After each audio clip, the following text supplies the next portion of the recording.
শীতের সকাল কিংবা বিকেলে ধোঁয়া ওঠা গরম ভাপা পিঠার মজাই আলাদা। আসসালামু আলাইকুম এভরিওয়ান, চলে এলাম নতুন একটা রেসিপি নিয়ে। আজকের আয়োজনে থাকছে ভাপা পিঠা। তবে আজকের এই ভাপা পিঠাটা আমি তৈরি করেছি একটু ব্যতিক্রম আর খুবই মজার উপায়ে। সচরাচর আমরা যেইভাবে ভাপা পিঠাটা তৈরি করে থাকি ঠিক তার থেকে একটু ভিন্নভাবে তৈরি করেছি। আশা করছি আপনাদের কাছে ভালো লাগবে। ভালো লাগলে ভালোবেসে লাইক দিতে ভুলে যাবেন না। চ্যানেলটিতে নতুন হয়ে থাকলে প্লিজ সাবস্ক্রাইব করে দেবেন। চলুন তবে দেখে নেই। প্রথমে একটা মিক্সিং বলে আমি দিয়ে দিচ্ছি 4 কাপ পরিমাণ চালের গুঁড়া। এখানে আমি চায়ের কাপে মেপে 4 কাপ পরিমাণ চালের গুঁড়া ইউজ করছি। এই চালের গুঁড়াটা ফ্রোজেন চালের গুঁড়া। আপনারা যদি ফ্রোজেন চালের গুঁড়া দিয়ে পিঠাটা তৈরি করেন তাহলে অবশ্যই পিঠা বানানোর ঠিক 1 থেকে 1.5 ঘন্টা আগে চালের গুঁড়াটা ফ্রিজ থেকে নামিয়ে নেবেন। এখন দিয়ে দিচ্ছি স্বাদ মতো লবণ। এখানে হাফ চা চামচ থেকে কিছুটা বেশি লবণ আমি দিয়েছি। এরপর হাত দিয়ে লবণটাকে খুব ভালো মতন চালের গুঁড়ার সাথে মিশিয়ে নিতে হবে। চালের গুঁড়ার মধ্যে কোনো দলা থাকলে সেগুলো ভেঙে দিতে হবে। খুব ভালোভাবে মেশানো হয়ে গেলে এখানে আমি একটা বড় সাইজের বাটালি গুড় হাফ কাপ পরিমাণ পানি দিয়ে খুব ভালো মতন গলিয়ে নিয়েছি। এখানে পুরোটা গুড় লাগবে না, অল্প কিছুটা দেয়া হলে হাত দিয়ে খুব ভালো মতন মেখে নিতে হবে। হাত দিয়ে ঘষে ঘষে খুব ভালোভাবে মেখে নিচ্ছি। দেখতে পাচ্ছেন ঠিক এমনটা ঝরঝরে হবে।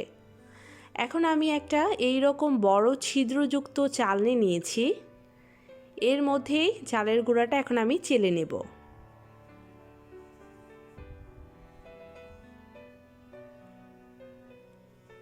একসাথে অনেক বেশি দিবেন না, অল্প অল্প করে দিয়ে তারপর চেলে নিতে হবে।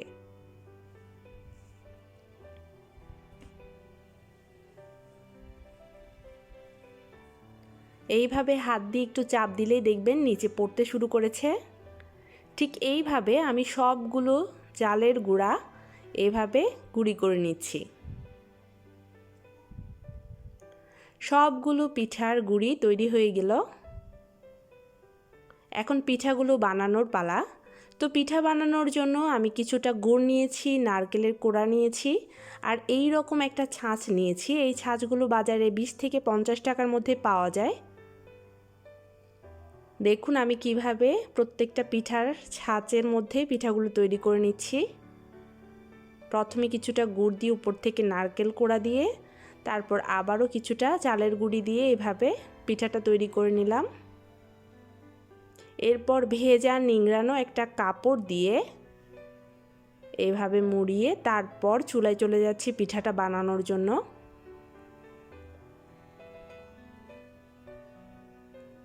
চুলায় একটা ভাপা পিঠার হাঁড়ি আমি বসিয়ে দিয়েছি। এই ভাপা পিঠার হাঁড়িগুলো বাজারে 1 থেকে 150 টাকার মধ্যে পাওয়া যায়। তো ভাপা পিঠার হাঁড়ির ভিতরে আমি পানি দিয়ে এটাকে খুব ভালো মতন ফুটিয়ে যখন ভাপ উঠতে লাগলো তখন এই অবস্থায় পিঠাটা দিয়ে দিলাম। কাপড়টা দিয়ে খুব ভালো মতন ঢেকে ঢাকনা দিয়ে 3 থেকে 4 মিনিট আমি এটাকে ভাপিয়ে নেব। চুলার হিটটা মিডিয়াম হাই হিটে রয়েছে। ঠিক 4 মিনিট পরে পিঠাটা তৈরি হয়ে গেল।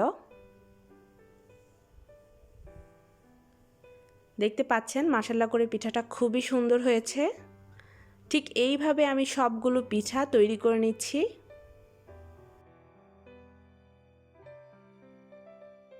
সবগুলো পিঠাই তৈরি করা হয়ে গিয়েছে।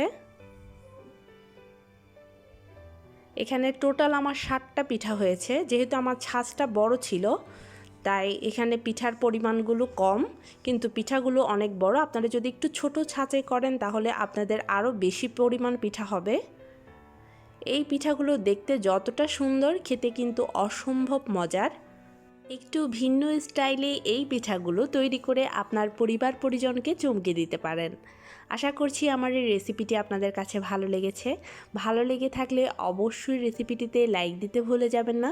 চ্যানেলটিতে নতুন হয়ে থাকলে প্লিজ সাবস্ক্রাইব করে দেবেন। অলরেডি যারা সাবস্ক্রাইব করেছেন তাদেরকে জানাচ্ছি অসংখ্য ধন্যবাদ। এখন একটা পিঠা আমি আপনাদেরকে ভেঙে দেখাচ্ছি, ভিতরটাও কতটা পারফেক্টলি হয়েছে। আমার চ্যানেলে আরও কিছু পিঠার রেসিপি রয়েছে, আপনারা চাইলে আমার চ্যানেলটি ঘুরে আসতে পারেন। সবাই ভালো থাকবেন, সুস্থ থাকবেন। আগামীতে অন্য কোনো রেসিপি দেখার আমন্ত্রণ জানিয়ে আল্লাহ হাফেজ।